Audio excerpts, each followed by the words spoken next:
Anyway, I was born in the Depression, and I survived the duration of World War II as a child, of course. And then, after the war, that's why I'm wearing my Victory Day pin here.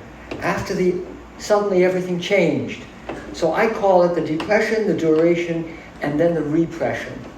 Because during the House Un-American Activities Committee, our artists, our musicians were exiled because it was suspected that their idealism was a form of communism. So our alliances changed radically. And that was what, during my college generation, I lived in Paris, I escaped from HUAC, as we used to call it. I'm very interested in Ward 3 because I still live in the house that I've lived in, and I watched it being built in 1936. So I've stayed in Ward 3 for my entire life. And that's why I'm running I was actually asked to toss my hat in the ring as an independent, so that I don't have, because of my personal and cultural history, I don't have any fixed opinion. I respect all of my peers here, and I'm sure I'm going to learn from everything that they say.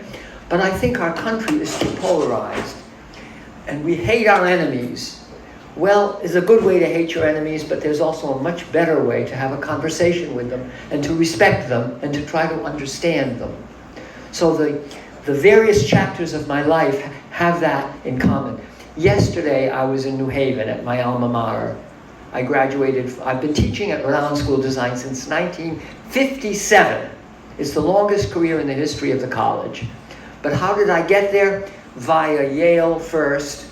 So I went to this reunion yesterday, and I saw my roommates, the ones who have survived, others have not. But I went there, and we all agreed to those chapters. Depression, we all think of ourselves as depression babies.